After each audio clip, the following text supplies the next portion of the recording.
Bueno,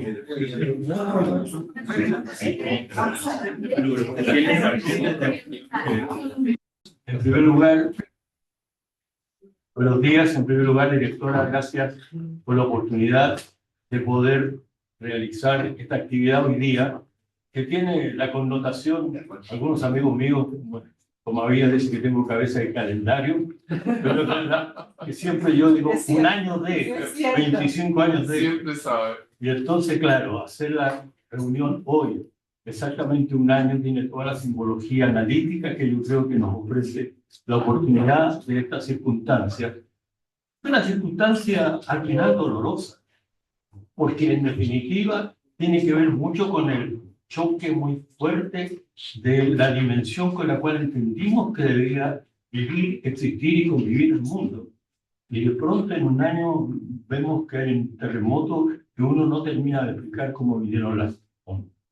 Bueno, yo quiero decir que voy a leer al comienzo. Este es un libro que este caballero y yo tuvimos la oportunidad, más bien él contestando mis preguntas. Y tiene un momento que yo creo que es pertinente para entrar a esta conversación. Porque al día siguiente del bombardeo a Irán, fue ahí que hicimos las últimas grabaciones, y yo le digo, comenzando la conversación, lo que propongo es analizar, pensar, reflexionar, qué nos deja, nos otorga este primer cuarto del siglo XXI. Ante las primeros 25 años del siglo XXI, ¿qué te viene a la mente? Y dice José Miguel, bueno, lo primero es respirar hondo y empezar por el último año. Porque ya ves todo lo que nos trajo este 2025. Trump volvió a la Casa Blanca y regresó la inestabilidad global. Y llega cuando Israel está llevando adelante su operación militar devastadora, inhumana contra el pueblo palestino. Y describe todo aquello, como describe la situación de Irán, como los esfuerzos que había hecho Obama, que había logrado un diálogo con el moderado Rouhani, pues cuando llega Trump, aquello se viene rápidamente abajo y ocurre todo lo que conocemos. Y en ese contexto, cuando se produce el bombardeo, remarco que esto es al día siguiente, y en esencia, ¿cómo calificar y entender lo que pasó? Con su decisión, Trump inició una guerra sin consultar al Congreso, que colocó al mundo en el umbral del caos nuclear. Por cierto, dirán ante el Congreso que no entraron en una guerra, que fue solo una operación preventiva. Esto todavía no pasaba a Venezuela. Pero esto ratifica lo que ya hemos visto en la invasión de Rusia a Ucrania. Saltar por encima del derecho internacional, de toda aquella estructura institucional creada en 1945 tras la Segunda Guerra Mundial. Para mí, el fondo y la forma de ese ataque a Irán son un todo lleno de simbología. Como dije, a las pocas horas, esto me recordaba la frase de Marco Antonio ante el asesinato de Julio César. Grita desastre y deja escapar a los perros de la guerra. Eso es lo que hizo Trump. Bueno, esto además demuestra cómo la capacidad de este senador, amigo de toda la vida, de relacionar la cultura con las circunstancias políticas es una constante no menor. Pero quiero irme al último párrafo del libro porque también es pertinente. En un momento decimos, bueno, ¿y cómo avanzamos en medio de todo esto? ¿Cómo salimos? Por eso la perspectiva, mira que está aquí nuestro director de la perspectiva, y por eso la perspectiva se torna tan importante para visualizar posibles escenarios donde a Chile le corresponderá actuar con rol importante. Si avanzamos en energías renovables, como ya lo estamos haciendo, pasamos a ser una voz importante internacionalmente en lo que esa transformación aporta. Si pensamos en el cambio civilizatorio y cultural que traerá la electromovilidad, el cobre y el litio nos llaman a ser socios importantes en esa transformación. Si se busca cómo avanzar en el conocimiento del espacio y el universo, Chile es ventana principal de observación. Nuestro compromiso y propuesta con la biodiversidad y resguardo del océano nos hace actor determinante en el tema. La diversidad de Chile nos da méritos para tomar parte en el debate internacional que viene. Pero reitero, y aquí viene lo principal a mi juicio, pero reitero, una buena inserción de Chile en el mundo que viene nos reclama unidad, consensos estratégicos mayores y una democracia estable y comprometida con crear mejores condiciones de vida para el ser humano. Yo quise leer estos dos párrafos, aquel del introductorio, como también aquel final que habla de la unidad como un sentido de país que tiene que construir su política exterior, porque me pareció que era una buena introducción para entrar justamente a la reflexión que el día de hoy el título que hemos provocado de este encuentro, aquel de un año de Trump, la huella que deja y toda la reflexión que nos obliga, especialmente aquí en América Latina. No digo más, el método será una presentación de José Miguel Insulza, por el tiempo todo lo que sea pertinente, y luego unos comentarios tanto de ahí como de todo Lightwater que nos acompañan hoy en la mesa. Ambos dos son miembros del Instituto de Estudios Internacionales, así que no es poco también que dos académicos de la entidad estén aquí. Y saludamos a todos los de distintas instituciones, tanto académicas como representativas de la búsqueda de entender las relaciones internacionales que hoy nos acompañan. Chile 21, la Universidad Central, en fin, todos los que están hoy día acá. José. Bueno, muchas gracias y un gusto de estar aquí de nuevo. Saludos afectuosos a usted, por cierto. Sí, no voy a decir muchos nombres porque en realidad voy a nombrar casi todos. Pero voy a decir que Juanito Somagría, por cierto, es para mí un personaje muy central. Que casi nunca menciono el hecho de que yo, estando de retorno a Chile, después de muchos años de exilio, de tener un trabajo, de pronto no quiere decir trabajo. Por lo tanto, la posibilidad de volverme a México también es una alternativa, porque aquí también conmigo le habría gustado mucho. Pero yo quería volver a Chile y el que me dio el trabajo fue Paso Bahía. En realidad, eso no lo olvido, nunca lo olvido. En ese momento muy crucial, fue fundamental en mi vida. Y por cierto, quiero saludar a Bárbara Stolitz, a la cual veo ahí en la pantalla. Un saludo, un abrazo y un gusto de tenerla acá. Bien, yo voy a empezar haciendo un comentario que negativo a un titular que vi. Hay un titular del Mercurio hace unos días atrás. El artículo, bueno, quiero decirlo, no es malo, interesante. Pero el título que se lo puso alguien dice que cómo Trump reconfiguró en un solo año el orden global. Yo creo que en realidad no hay nada reconfigurado. Aquí lo que hay es desfigurado, desconfigurado, porque realmente un orden internacional no se crea, para empezar, en pocos días. No se crea por un tratado, ni mucho menos, sino que requiere muchas discusiones, muchos discursos, muchos tratados y muchos años. No necesariamente un orden global significa una paz mundial completa. Sabemos perfectamente que las paces globales que generalmente mencionamos, sobre cierto, la Pax Romana, que había guerras en todas partes, conducidas desde Roma, y la Pax Americana, en la cual también han habido conflictos serios e importantes. Significa de alguna manera un conjunto de instituciones, la creación de un conjunto de instituciones a veces basadas en ficciones, a veces basadas en cosas que no ocurren realmente, pero que permiten al mundo avanzar y ir afianzándose cada vez más. No parte el mundo del mundo que vivimos hoy día, no parte con todas las instituciones creadas, parte creando algunas que son fundamentales y algunas también han sido transformadas posteriormente. La que estamos hablando aquí del orden que sin perjuicio de que no es que se haya reconfigurado en un año como ese periodista. Estamos hablando, por cierto, de un orden que atraviesa una situación bastante grave, bastante complicada, bastante difícil. Lo que diría que, sin embargo, tienen en común, que tiene mucho en común con las crisis anteriores del mundo, del sistema internacional. Pero hay una cosa en la cual yo siempre pongo énfasis respecto de esto, que por un lado, quien subsiste como potencia, como primera potencia mundial. Cuando hablamos de primera potencia mundial, no estamos hablando de un país más, ¿no? Estamos hablando de casi la cuarta parte del poder del Producto Geográfico Bruto del mundo.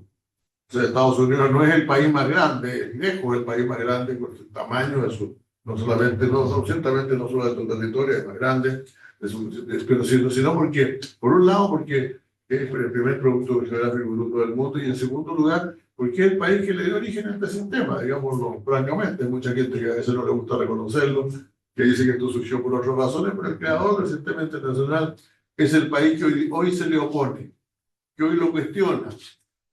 Entonces, naturalmente, el modelo imaginario del sistema ha cambiado totalmente. Estados Unidos ya no es capaz de conducir, pero al mismo tiempo no hay ciertamente sustitución para ellos, y eso trae para nosotros un periodo de gran convulsión, ¿no?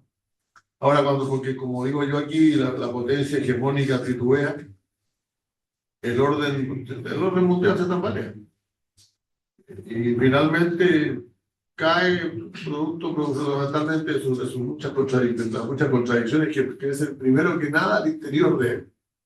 Porque este no es un tema solamente de Donald Trump, ni mucho menos no es una persona.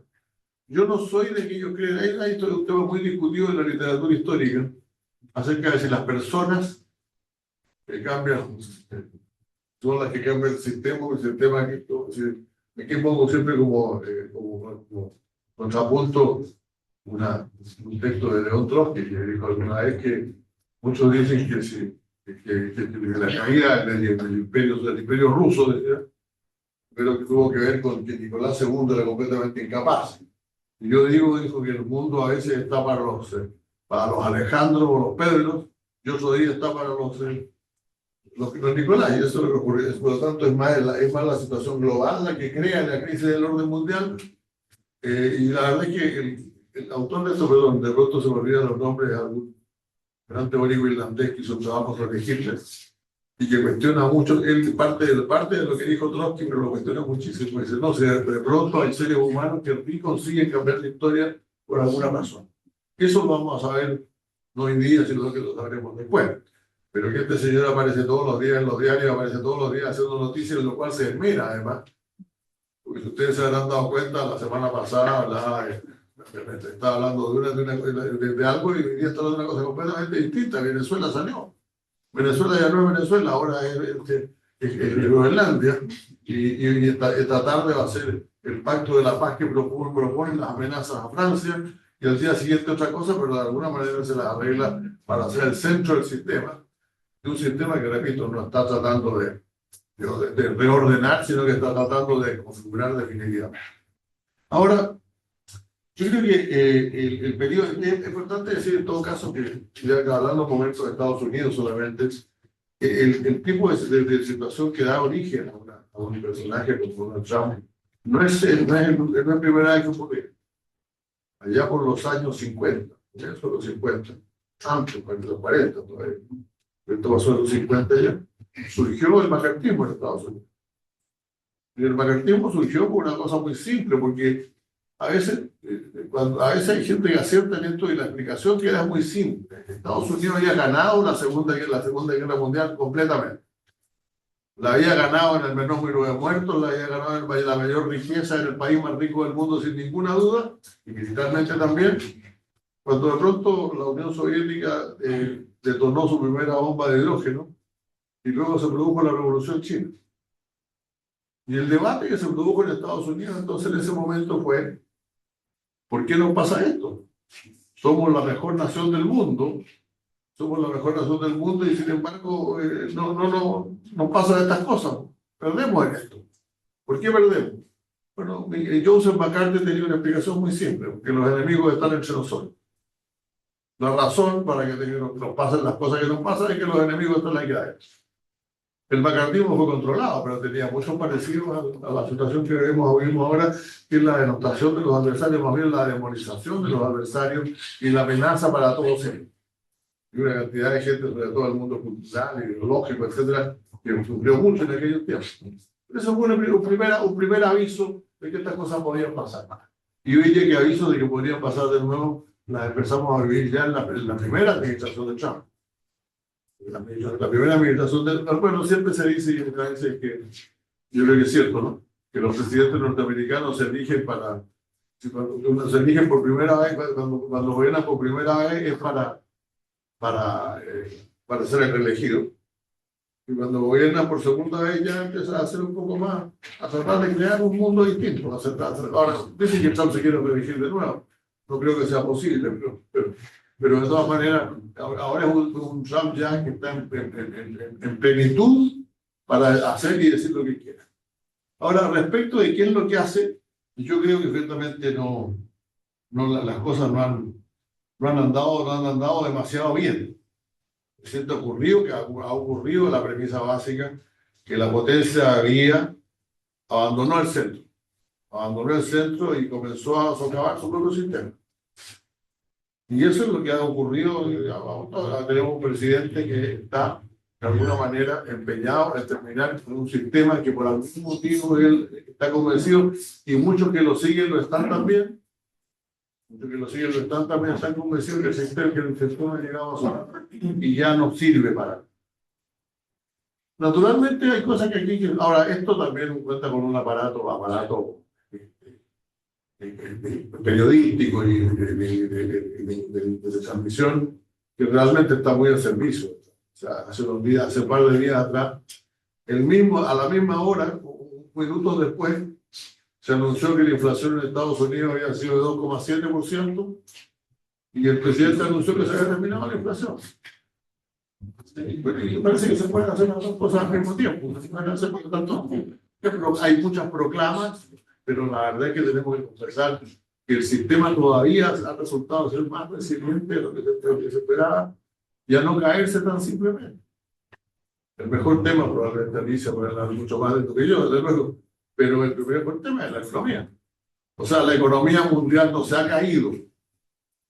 La participación de Estados Unidos probablemente ha disminuido, pero no se ha caído. Por el contrario, el crecimiento económico se calcula un sano crecimiento en el mundo, y el de Estados Unidos, seguramente sí lo sigue. Estados Unidos estima para el próximo año un 2,5% de crecimiento, de 2,1 a 2,5 más cargado hacia arriba. Y eso significa que realmente, a pesar de todas estas cosas, de las tarifas y de todo lo demás, y de las sanciones a los países, etcétera, finalmente el mundo económico se sigue moviendo de manera muy distinta a lo que pensaba Donald Trump que podía ocurrir. La verdad es que tampoco ha tenido tanto impacto lo que él dijo desde el punto de vista político. Voy a estar pensando ya el tema más complejo ahora, porque él anunció que la guerra de Ucrania se terminaba de inmediato. Y la guerra de Ucrania todavía está ahí. Y anunció que iba a poner un resort en Gaza, y tú vas a combinar una foto de Gaza para saber que ahí no hay ni siquiera la idea de algo. Y además hoy día Trump da señales de querer, en los últimos días, de querer abandonar eso como proyecto. Porque dijo, y hablando del tema de algunas, empezar un poco a hablar de los temas nuestros, porque dijo que cuando habló de América Latina, cuando se lo preguntaron en la noche que comenzaba su gobierno, le preguntaron por América Latina. América Latina no nos interesa. Nosotros les interesamos a ellos, y sí, pero a ellos no nos interesa a nosotros. Yo creo que, para ser justo con él, no creo que incluir a México. Creo que México es más para él parte de América del Norte que Centroamérica. Pero realmente no cabe ninguna duda que le interesaba, después le gustó que le gustaba Panamá, después le gustó, le pareció importante Argentina, le pareció fundamental Brasil para instalar un diálogo positivo con el presidente de Brasil, al cual evidentemente no quiere como enemigo, y la verdad que también le interesó a Venezuela, después de haber dicho que esto se concilia con algunas explicaciones de lo que ha pasado en estos días en Venezuela, después de que dijo que le caía muy bien Maduro, porque era un hombre firme, un hombre duro. Cuando un hombre duro no quiso hacer lo que él quiso, pues lo votó. Pero no cabe ninguna duda que el interés por América Latina, yo diría que lo más importante que surge después del primer Trump es precisamente el trato en América Latina. Porque si bien Trump es un admirador conocido de los presidentes McKinley y Roosevelt, y Theodore Roosevelt, de pronto resurgió la doctrina Roosevelt, la doctrina de Monroe, con el adicional de la doctrina del corolario, que en esa época se llamó el corolario Roosevelt.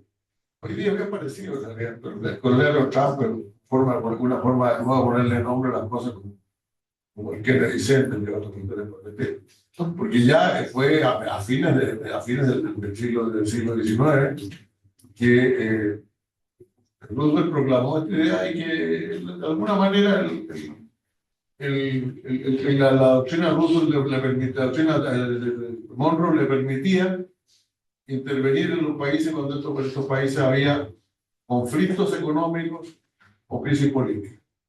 Y ahora Trump nos propone eso, lo único nuevo que ha surgido, realmente lo único que ha cambiado el primer cuadro. Y nos permite también, las cosas que están pasando hoy día, decir que en realidad los que no tienen, es muy simbólico lo que pasaba con Venezuela, ¿no? En que salió él a decir que se quedaba en Venezuela, que se tomaba Venezuela, que todo lo demás, y después salió su secretario de Estado a decir que en realidad no era eso lo que había querido decir el presidente, pero proclamó firmemente: este continente es nuestro. Y al decir este continente es nuestro, este es nuestro, pareció meterse en un lío. Porque naturalmente mañana el presidente de China podría decir: este pedazo del Asia es nuestro y lo voy a defender. Como el señor Putin, con mayor razón, podría decir: el centro de Europa es nuestro y por lo tanto lo vamos a defender con un pareja. O a lo mejor es lo que quiere. A lo mejor es lo que quiere. Y por lo menos yo recuerdo todavía de ese primer día. No estoy seguro si fue la noche misma de su toma de posesión, pero fue cuando Donald Trump anunció prioridades en materia internacional. Y anunció primero, desde luego, la única que me pareció grave, fue muchacha, pero la que me pareció grave fue cuando anunció Canadá. Porque ¿por qué un señor como Donald Trump o un presidente norteamericano podría querer que un país vecino fuera el 51 estado de los Estados Unidos? Mencionó Canadá esa vez, entonces. Mencionó también esa vez al canal de Panamá. Y mencionó a Groenlandia, por primera vez también. De Groenlandia ya había hablado en su primer mandato. El año 2019, en un discurso, él dijo que había que comprar Groenlandia. Y esto parece ser un diseño geopolítico interesante, incluyendo los intentos de controlar mejor lo que ocurre en México y otras cosas, incluso América Latina. Puede ser un retrato interesante de un mundo dividido de manera distinta. Hoy vamos a ver lo que dice Trump en su discurso en Davos. Están todos aterrados por el discurso de Davos. Y me contaba Juan que había ofrecido 200% de tarifa a Macron si Francia no se quería meter en este asunto. Bueno, pero además, lo que él se dice mucho en Washington, que va a ser una especie de pacto global, que sería ni más ni menos, y eso sí que sería un intento de cambio serio, una nueva configuración del sistema mundial, dada un concepto distinto. Porque finalmente el sistema internacional que hoy día tenemos es un sistema internacional que se rige por dos principios que no son ciertos, pero que de alguna manera sirven para que el mundo circule, que es la existencia de un derecho internacional y la idea de que todas las naciones son iguales. Y naturalmente Trump no cree que todas las naciones sean iguales. Y por lo tanto, puede estar apuntando en las condiciones actuales a esto que llama, salió estos días la palabra, un pacto de paz. Un pacto de paz entre quién? Entre los que tienen poder para hacer la guerra. Pacto de paz para quienes tienen poder para hacer la guerra, que son desde luego las dos indiscutidas superpotencias, que son Estados Unidos y China, la otra gran potencia nuclear, que es Rusia, y probablemente algunos otros como los países que dominan el mundo árabe, como los que dominan Europa, que para él siempre habla de Alemania y de Francia, los demás no se interesa mucho.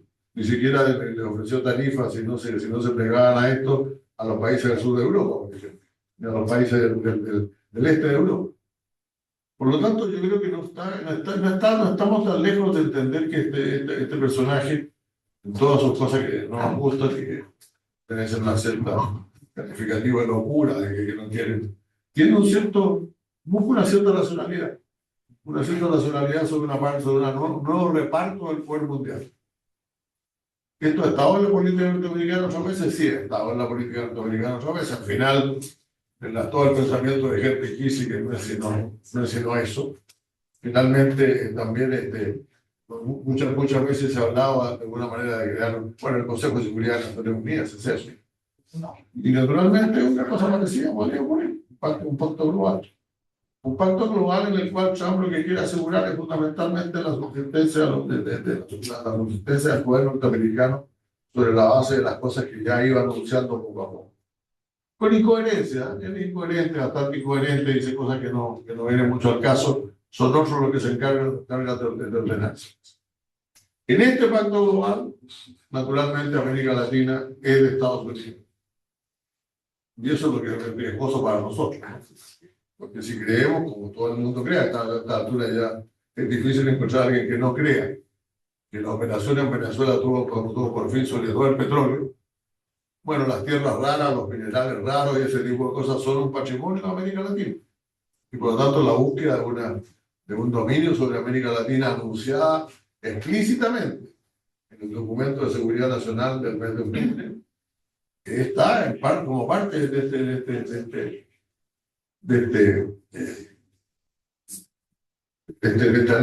análisis, de este criterio. La verdad es que yo pienso que algunos latinoamericanos miran esto casi con entusiasmo. Yo estoy terminando aquí ya. Porque yo siempre recuerdo a mi amigo Dante Caputo, que tuve la fortuna de tener como director de asuntos políticos en la OEA, que decía, mira, todas estas cosas que estamos haciendo en materia de democracia y crecimiento en América Latina es porque están mirando para otro lado. El águila mira para otro lado. Yo siempre he creído lo mismo, lo confieso. Siempre he pensado lo mismo, que realmente nosotros tenemos una relación privilegiada con América Latina, no es lo que nos interesa. Con Estados Unidos, pero no es lo que nos interesa. Nosotros tenemos una buena relación con Estados Unidos, con la mayor distancia posible, como ocurría en los tiempos con esto termino, por una infidencia.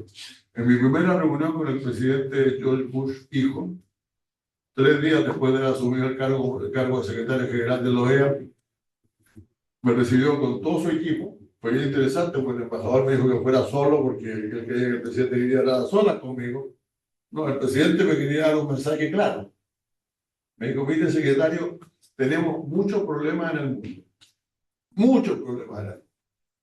Yo no quiero tener problemas con América Latina. Yo quiero tener alguna especie de trato con América Latina, en el cual realmente los conflictos los manejemos de común acuerdo y no tengamos grandes problemas. Eso se empezaría mucho mejor después, cuando Tom Shannon tomó la dirección de los asuntos latinoamericanos. Y yo creo que es el tipo de relación que a nosotros nos conviene, no desdeñar a América Latina, por cierto que no, pero tampoco soñar a que las promesas de la primera cumbre de las Américas se van a volver a repetir, que de pronto vamos a ser el lugar privilegiado en relación con Estados Unidos, porque la posibilidad de ese privilegio, a la luz de lo que está ocurriendo hoy día, no creo que existe y no creo que sea lo que nos conviene. Por lo tanto, mi reflexión sobre esto es que yo sí creo que existe un diseño geopolítico algo mayor, a pesar de las irracionalidades aparentes de su principal protagonista, con lo cual él cree, pero que no entiende demasiado bien, que probablemente las otras personas lo han interpretado mejor. Creo que ese diseño que tiene en ciertamente determinados territorios en primera línea, y creo que respecto a América Latina puede haber un diseño negativo que tenemos que tratar de evitar. Nuestra tarea no es juntarnos con ellos, ni decirles que vamos a ser los mejores aliados, pero tampoco son negar la realidad que se está viviendo. Muchas gracias, don Fernando. No, gracias.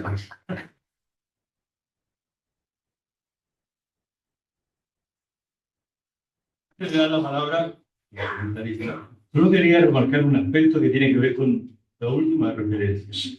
Es que el concepto que aparece en todos los documentos, incluido el de la Estrategia de Seguridad Nacional, es hemisferio. Cuando nombras Panamá, Canadá, que estuvieron en Groenlandia, en el mapa del hemisferio occidental, esas tres áreas, naturalmente Panamá y Canadá, obvio, pero también Groenlandia. El mapa del hemisferio occidental, así conocido en esa división de áreas, Groenlandia es parte de acá.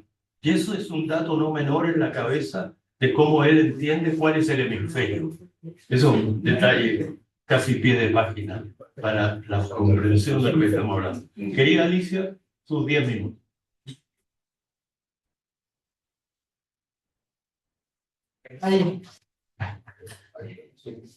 Bueno, un saludo a todos los presentes en la sala, también están online.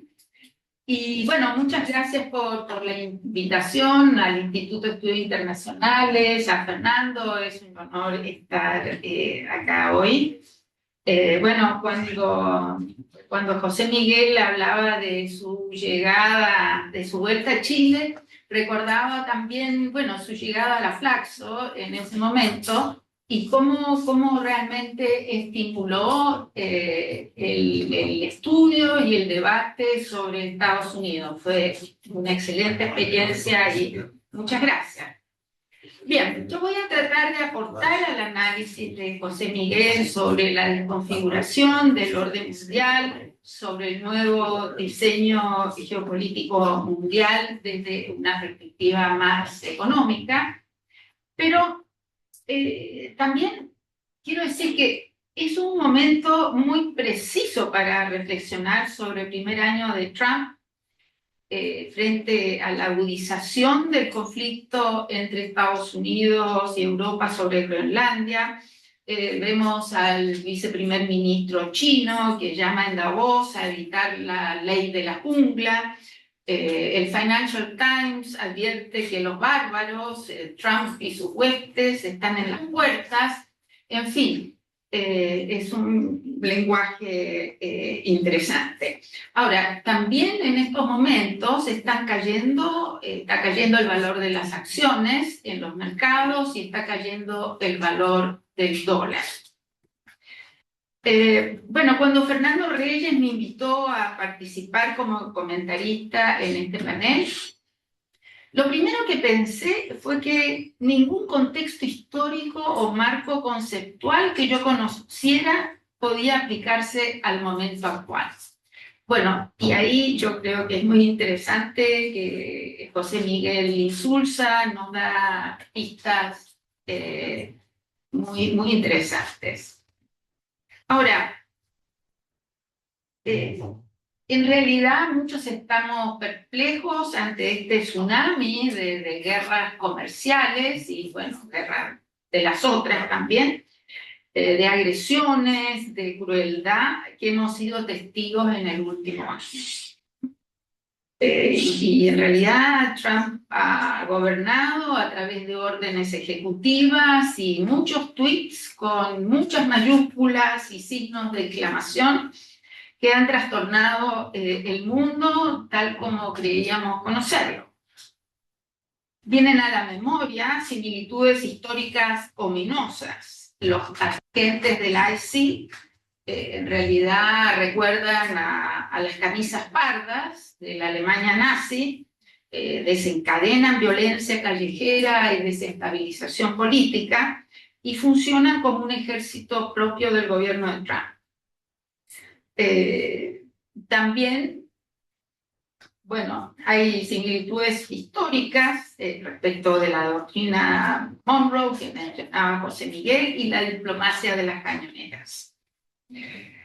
Bueno, hemos visto una realidad cruda, predadora y geopolítica del poder, donde los aliados de ayer son adversarios y los adversarios enemigos. La racionalidad económica y los relatos ideológicos no parecen ya impulsores principales de las pugnas internacionales como fue por décadas.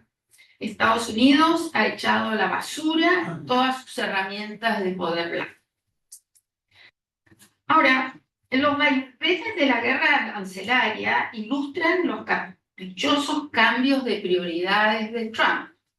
Al principio, el propósito declarado fue parar el flujo de fentanilo, las drogas, los migrantes indocumentados. Luego, también revertir el déficit comercial y reindustrializar la economía. Después, los aranceles pasaron a ser una herramienta política contra Brasil por la condena de Bolsonaro, contra la India por comprar petróleo de Rusia, y en los últimos días amenazó con aranceles a los países europeos que se opongan a la anexión de Groenlandia. Y parafraseando a von Clausewitz, vemos que hoy los aranceles son una herramienta de guerra por otros medios. Desconocemos aún los alcances de esta guerra comercial y sus impactos sobre la economía real. Actualmente, en términos agregados, el arancel promedio de Estados Unidos anunciado por Trump está en 14,4% y el aplicado en términos de las importaciones que efectivamente se han hecho del 10,7%. Ahora, aunque se despeje el polvo, domina la incertidumbre sobre futuras medidas y si acaso se cumplirán los compromisos negociados con terceros.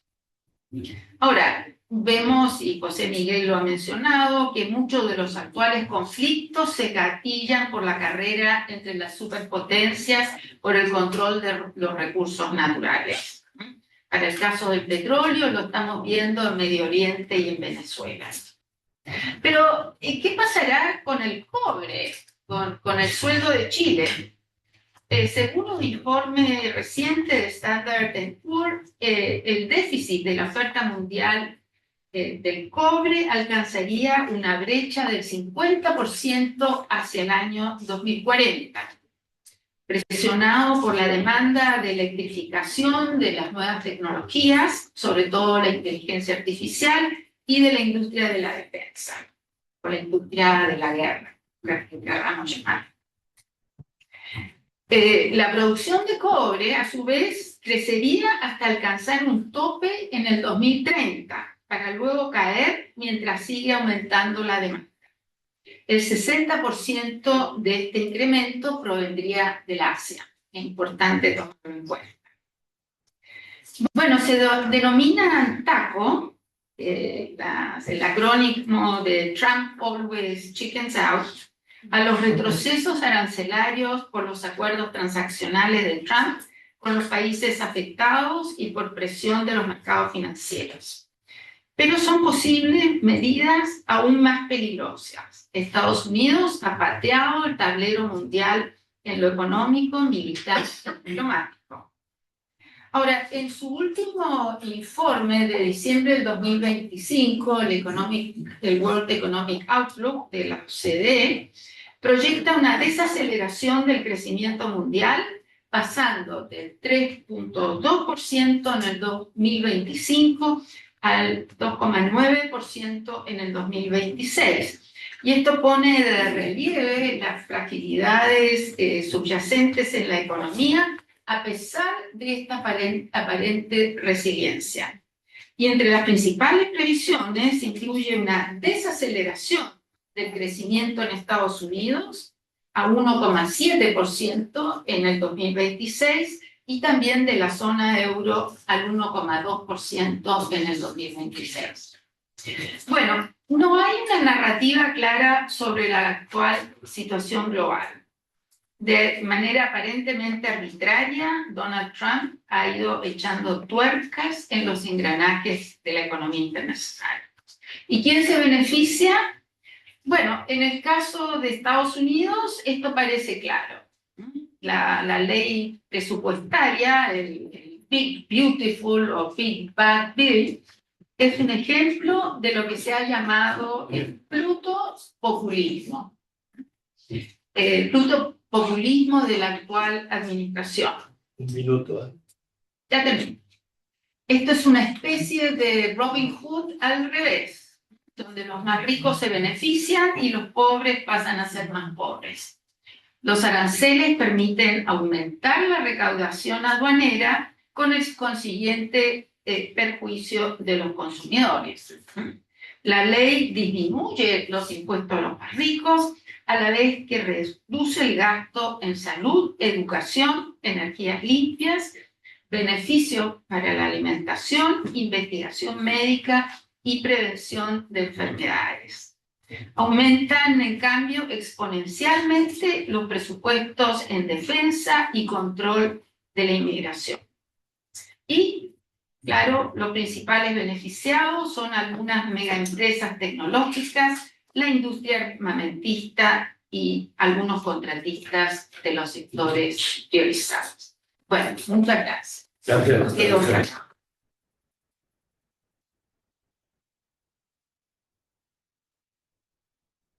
Don Cristóbal, voces de la nueva generación son importantes. Gracias. Voy a aprovechar ese beneficio de la juventud por cuanto me dure. Es un agrado estar en esta mesa, por cierto. Saludo a la directora del instituto, a quienes parto esta mesa. En particular honor estar con 3 colegas internacionalistas tan destacados, un gran amigo como Fernando. Y además hay que mencionar que tanto el senador Insulza como la profesora Froman, algo ya decía la profesora Froman hace un rato, han sido también importantes personas que han contribuido a el estudio de los Estados Unidos desde Chile y también desde México, a través del caso del senador del Instituto de Estudios de Estados Unidos en el CIDE en los años 70 y 80, el caso de Alicia también en el contexto del Centro de Documentación de las Relaciones entre Chile y Estados Unidos en Flaxo en los años 80. Entonces aquí es un desafío también poder hacer algo medianamente interesante frente a expertos tan importantes. Mi foco va a estar en las implicancias para Chile y voy a tratar de ir debatiendo también con las ideas que se han planteado. Aunque no hay muchas cosas que debatir en particular, nos encontramos en un escenario altamente preocupante y desafiante para los intereses de Chile en este momento.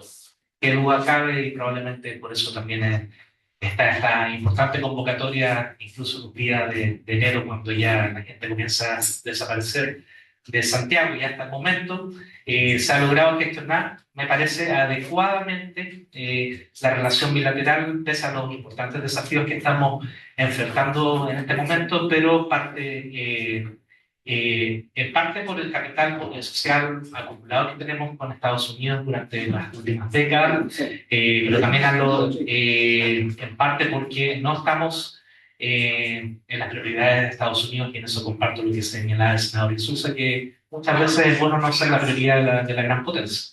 En primer lugar, un punto sobre la reconfiguración del orden internacional. Yo creo que, bueno, tratar de ponerle una chapa a esto es lo que está de moda. Probablemente estamos en un escenario de multipolaridad fragmentada, donde coexisten todavía distintos espacios del orden precedente y un orden internacional que está emergiendo. Además, comparto con lo que señalaba el senador Insulza, que serían unas exageraciones el hablar de el nuevo orden internacional ya en este momento, una reconfiguración completa. Están coexistiendo distintas fuerzas dentro del sistema internacional. Y la política exterior de Trump consolida esta percepción de que veníamos ya conversando desde hace un tiempo, de la emergencia de un mundo multipolar, pero no necesariamente en el sentido de polos estables o reconocidos nítidamente al estilo de la Guerra Fría, sino con podríamos decir, una suerte de esferas de influencia más laxas, superpuestas y, por cierto, interdependientes, por resultado también de los legados de la globalización post-90. Esta realidad de esferas de influencia, yo creo, coexistirá, al menos por un tiempo, con las múltiples redes creadas durante el momento unipolar de Guerra Fría, que actúan como una suerte de, digamos, colchón, por a falta de una mejor metáfora, con el potencial que tienen el potencial de atenuar parcialmente el impacto de quienes están intentando modificar reglas centrales del orden internacional. No obstante, estas redes también se ven parcialmente debilitadas porque se han sostenido sobre las reglas del orden internacional liberal que está en este momento en una etapa de crisis bastante importante. Y esto no es para nada un diagnóstico nuevo. Parte importante de la incertidumbre de nuestros días dice relación con que no sabemos aún cuál será la vigencia de esas reglas o esas normas de conducta del orden internacional liberal en el futuro, como principio ordenador del sistema internacional. El cumplimiento de estas normas en general, o asumíamos que solía distribuir poder y estatus entre los actores del sistema internacional, lo que contribuye a la reproducción y estabilidad del sistema, pero desconocemos cómo se va a comportar este sistema, y aquí reproduciendo algo que decía Amitabh Bhattacharya en un artículo reciente que había compartido Carlos Portales hace poquito por correo. No sabemos cómo se comporta el mundo -1, no se comporta el orden internacional sin la presencia y convicción de la defensa y la provisión de orden por parte del actor que estaba hasta algún tiempo, o asumíamos que iba a estar a cargo de proveer ciertas normas y defender esas normas para asegurar el orden, el top-down dentro del sistema internacional. Para Chile esto implica un entorno internacional ciertamente menos predecible, eso es casi una obviedad, con mayores costos de coordinación y menor densidad normativa, y eso para un país que trata de generar una política exterior basada en principios es ciertamente desafiante. El debilitamiento de las reglas compartidas afecta proporcionadamente a los países pequeños y medianos que históricamente han dependido de marcos multilaterales para compensar sus asimetrías de poder, en el cual se encontramos en el lado desfavorable de esa asimetría. Una segunda pregunta, ¿se trata o no de un cambio pasajero o es más bien una tendencia estructural frente a lo que estamos en este momento? Esta es una pregunta clave que para nuestros tiempos, y probablemente mi impresión aquí, tratando de ser breve, es que el Trump es un individuo ciertamente fuerte, tiene mucha agencia para impulsar ciertos cambios, pero Trump no es solo Trump. Expresa ciertas tendencias profundas dentro de la sociedad estadounidense de hastío con el orden internacional liberal o el internacionalismo liberal, particularmente en las élites estadounidenses, y que se buscan otros medios para asegurar la supremacía en contextos donde otros actores, particularmente China, desafía esa primacía. Entonces, en una tesis más bien pesimista, y si Trump obtiene buenos resultados por lo que está haciendo, de acuerdo a sus propios fines, es probable que esta tendencia que vemos ahora en la política exterior estadounidense se mantenga y se convierta en una herencia para los siguientes gobiernos. Y eso ciertamente es una situación preocupante, particularmente para un país como Chile, porque nuestra inserción internacional en parte importante se ha basado en tener una relación funcional con Estados Unidos durante las últimas décadas. Un tercer punto es cómo Trump está viendo la política exterior. Y aquí yo creo que hay mucha sintonía con lo que los autores sobre populismo y política exterior han señalado en los últimos años, que cuando afirman que los actores de corte populista o de pluto populista ocupan la política exterior como una extensión de la arena doméstica y como un espacio también y como un instrumento para denostar a sus rivales políticos, lo que ciertamente tiene efectos importantes en las percepciones que tienen las élites estadounidenses sobre cuál es el rol de Estados Unidos en el mundo y qué rol ocupa la política exterior. Hay una autora muy interesante que se llama Elizabeth Saunders, que hace poco se ganó, por el año pasado se ganó el premio al mejor libro de ISA, donde ella analiza cómo las élites políticas y burocráticas son las principales audiencias que constriñen y limitan el margen a audiencias domésticas, las élites domésticas, limitan el margen de acción de los presidentes en el caso de Estados Unidos. Yo creo que eso aplica también para el caso chileno, pero para el caso estadounidense vemos cómo también existe cierta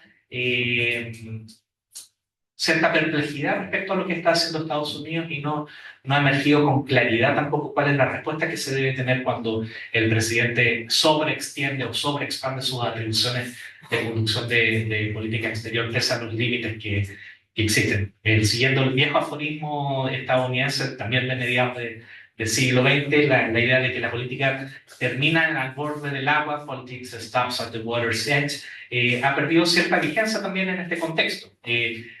En un doble sentido probablemente. Hacia adentro, Trump politiza deliberadamente la política exterior como una herramienta de movilización doméstica, erosionando el bipartisanismo, y hacia afuera, pero también modificando el eje de un potencial nuevo bipartisanismo, y hacia afuera también debilita su credibilidad, pero también gana en la construcción de la reputación como un actor resuelto, que ciertamente es una reputación importante cuando alguien quiere ejercer el poder coercitivamente.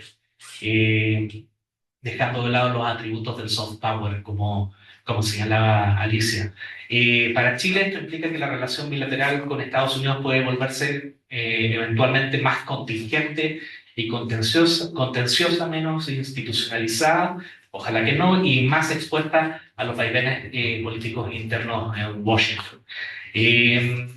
Respecto, no sé cuánto me queda, Fernando, un minuto, voy a saltarme un punto, entonces, para avanzar hacia lo que me parece que es más central. Lo central, y quizás esto puede ser un overstatement, pero Estados Unidos seguirá siendo el actor central internacional para Chile, y eso es una realidad con la que tenemos que lidiar. Lo importante es cómo gestionamos esta relación en un contexto donde la potencia que estaba llamada a resguardar y proveer orden, el orden que a nosotros creemos que nos conviene, ya no lo está haciendo. Sería un sinsentido pensar que Estados Unidos dejará de ocupar un lugar central en la política exterior chilena. Lo que cambia no es su importancia relativa, sino las condiciones bajo las cuales se gestiona esta relación. Chile enfrenta el desafío de mantener vínculos estrechos con Washington sin asumir acríticamente sus giros estratégicos, preservando al mismo tiempo su identidad como actor comprometido con el multilateralismo, el derecho internacional y la cooperación. No es una ecuación fácil. Otra cosa interesante que ha pasado es que en este nuevo contexto hemos vuelto a vernos como el país pequeño que siempre hemos sido. En algunos momentos comenzamos a pensar, o algunas personas comenzaron a pensar que éramos más bien una suerte de potencia media, pero la verdad es que nos hemos encontrado frente a nuestra propia vulnerabilidad nuevamente en este contexto incierto. Y aquí yo creo que, no voy a saltar a la última parte, quiero rescatar algunas cosas que han sido dichas en otros momentos, pero y algo ya decía Fernando al inicio de su presentación, refiriéndose a algún contenido de este libro. ¿Cuáles son, en este contexto, quizás algunas claves por las que podríamos comenzar a especular sobre nuestra relación con Estados Unidos para mantener un vínculo bilateral funcional y administrar bien esta simetría de poder? Especulo aquí algunas claves. Primero, el accionar cohesivo. Hablaban de la importancia de actuar unitariamente sobre los principios de la democracia, pero ciertamente necesitamos prevenir dentro de lo posible que la relación con Estados Unidos se transforme en un eje de división interna dentro de la política chilena. Sabemos que la tendencia va para el otro lado, y así lo hemos visto en las últimas semanas también respecto de Venezuela, pero es importante que quienes tienen la posibilidad de posicionar debate y actuar y tener agencia en estas cuestiones, intenten evitar esta politización de la relación con Estados Unidos a nivel interno. Como bien decía Juan Somodía, a fines de los años 80, lo importante para un país pequeño como Chile es actuar unitariamente para tener cierta capacidad, alguna posibilidad de incidencia a nivel internacional, y esa máxima se mantiene hoy día presente. Un segundo tema es mantener y reforzar los mecanismos de diálogo institucionalizado y evitar que el diálogo se sustente exclusivamente en afinidades políticas pasajeras. Ciertamente va a ser algo interesante ver cómo se relaciona el presidente electo Cast con el presidente Trump, pero lo importante es que ojalá no se confundan esas afinidades ideológicas personales con cuáles son los intereses permanentes de Chile. En tercer lugar, esto es una máxima que se desprende del trabajo de personas que están aquí en esta sala. No perder de vista que las últimas décadas de alineamiento con Estados Unidos han sido más o menos excepcionales dentro de una larga trayectoria de 200 años de relaciones, donde la cooperación ha tendido a ser a veces excepcional y el conflicto ha tendido a primar también. Para que pongamos la relación con Estados Unidos en perspectiva. No es que, digamos, ir hacia el conflicto, pero también entender que es parte de la lógica fundamental de nuestra relación. Y finalmente tener presente que pese a la dificultad de la situación actual, aunque no se extienda, pero no parece ser así, Estados Unidos es un país diverso y que en la conformación de la política exterior coexisten y contribuyen múltiples actores y factores que es preciso comprender bien para tener una relación funcional en el futuro, como lo hemos logrado hacer en las últimas décadas. Por lo anterior, así como en el pasado, aprendimos a que no se puede reducir a Washington a los aspectos imperialistas de su conducta, que de alguna manera siempre están presentes hasta cierto punto. Hoy es preciso mantener el foco abierto para capturar la complejidad del proceso estadounidense y ciertamente este evento apunta en ese sentido y creo que hasta aquí voy a dejar mis palabras luego de esa señal implacable de Fernando. Muchas gracias. Muy bien,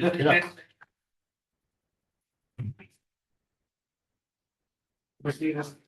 Quiero resaltar un aspecto que el senador José Miguel Insulza está bajo tareas muy fuertes en el Congreso, ayer y hoy, en estos días. Sin embargo, nos ha dado este tiempo para poder estar aquí y luego, muy luego, tiene que seguir hacia el Congreso. Pero yo quería pedirle que una variable que tú mencionaste y que ha estado presente, ¿cómo se hace política en tiempos de incertidumbre? ¿Para dónde este país puede ir cuando lo que tiene al frente no son certezas dentro de las áreas sobre las cuales? Sé que esto podría ser muy largo, pero por lo menos una reflexión para el cierre. Mira, en realidad es bien difícil responder a esto, porque yo creo primero que nada que nosotros miramos el siglo que nos ha tocado vivir, como toda la historia, lo que pasó antes, lo que pasó después, lo que está pasando ahora, etcétera, que realmente no consigamos percibir que detrás de nosotros hay una historia mucho más larga. Y si uno mira las relaciones internacionales desde un punto de vista mucho más largo, bueno, las cosas siempre fueron más parecidas a lo que está pasando ahora que a lo que parecía que a lo que habíamos hecho nosotros. O sea, el soft power, como dice Alicia muy bien, ha desaparecido completamente de este mapa. Ya no interesa el soft power. Cualquier soft power se puede usar el hard power y mucha gente responde. Y eso es raro, porque en realidad, en un universo que nosotros llamamos, lo que podemos llamar civilizado, lo que se quiera, no ocurre que el presidente de Ucrania llegue a hablar con el presidente de Estados Unidos, lo gritonee, lo maltrate y lo insulte. Ocurrió en la primera entrevista entre Trump con Zelensky. Pero a los 3 días volvió Zelensky a la Casa Blanca y lo trataron bien. Y como que pasó a ser... esto como que realmente le provocó un impacto bastante importante. Por lo tanto, el crear incertidumbre, cómo me va a tratar, cómo no me va a tratar, etcétera, es bien interesante, digamos, de estudiar.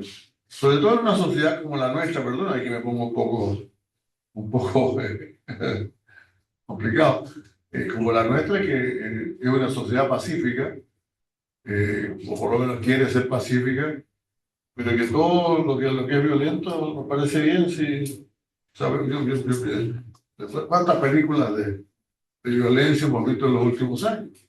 Alguna vez alguien en Lovea me sugirió una campaña por la no violencia, y yo le pregunté, le dije, mira, a mí no me queda duda que si tú quieres tener recursos para tu campaña, vas a tener mucho menos que lo que recaudó la película 300. Alguno de ustedes vio 300, es una matanza absolutamente interminable. Y cuando, qué sé yo, cuando Liam Neeson en alguna de sus películas mata a alguien, a nosotros nos parece estupendo. Entonces existe eso. A mi juicio, el que mejor lo ha analizado en relación recientemente, en relación a este tema de la violencia en la política, pues probablemente Antonio Skurati, cuando describe cómo llegaron los fascistas al poder, cómo Mussolini aprovechó el movimiento fascista. Porque finalmente había todo un movimiento obrero y una cantidad de actividades y todo lo demás y todo. Cantaban canciones duras y hablaban de cómo iban a resistir hasta el fin, lucharemos hasta el fin, etc. Y de repente aparecieron unos tipos que venían tomados de la guerra de Somalia y Etiopía y que eran capaces de cortarle el estómago a una persona con su cuchillo sin ningún problema. Y eso aterrorizó a los movimientos populares. Porque realmente cuando la violencia sube de grado de tal manera y alguien la valida, no queda ninguna duda que eso puede provocar. Eso no ha ocurrido todavía, ¿no? Todavía no, pero reconozcamos que la gente que ha sido de alguna manera aceptado conversar con Trump, realmente más de la que no ha querido conversar con él. Pues. O sea, perdón, yo creo que yo no entendí, yo entiendo todas las conversaciones, pero lo que no entiendo es por qué el primer ministro de Dinamarca, o la primera ministra, no sé cuál que será, va a conversar con él cuando el señor ha dicho que se quiere hacer de su territorio. Entonces, ese tipo de creación de temor está presente entre nosotros y va a seguir aquí. ¿Eh? Como digo, adiós al soft power. Desgraciadamente, Joe Nye, como dice el año pasado, precisamente, el creador del término. Y hoy día estamos en una periodo en que probablemente la violencia o las amenazas de violencia van a ser mucho mayores. Ahora, ¿cómo resistir a eso? No lo sé porque no se sabe muy bien cómo va a ser el próximo, la relación que el gobierno de Estados Unidos va a querer tener con el próximo gobierno. A mí no me cabe duda que, perdón, aquí no estoy entrando ni siquiera sé cómo va a ser el gabinete, ni mucho menos, pero no me cabe ninguna duda que Chile que figure en algún casillero. Ahora, cuando figure en ese casillero y se quiere salir de él, es más difícil. O sea, el gobierno argentino no tiene ningún problema, todo el mundo sabe que se han descontrolado. Respecto de hay un cierto grado de indiferencia. O probablemente de incertidumbre. ¿Qué va a pasar? Ahora, yo creo que francamente hoy día se puede resistir. Yo creo que hoy día se puede resistir y alguien puede decir no estoy de acuerdo. Mira al primer ministro de Canadá, por ejemplo, que acaba de ir a China y firmar un convenio con los chinos sobre ni más ni menos que sobre los autos eléctricos y sobre la venta de productos agrícolas, que deberían estar en las altas escalas de tarifas. Eso me parece que existe un espacio para resistir, existe. Pero hasta ahora son pocos los que han resistido, francamente. Eso es. Bueno, muchas gracias. Yo les agradezco, bueno, en primer lugar, a José Miguel por estar aquí con nosotros hoy día en esta fecha especial que queríamos remarcar. En esta reflexión, esta actividad conjunta, el Foro de Política Exterior y el Instituto de Estudios Internacionales. Y muchas gracias por estar y a ustedes también. Gracias.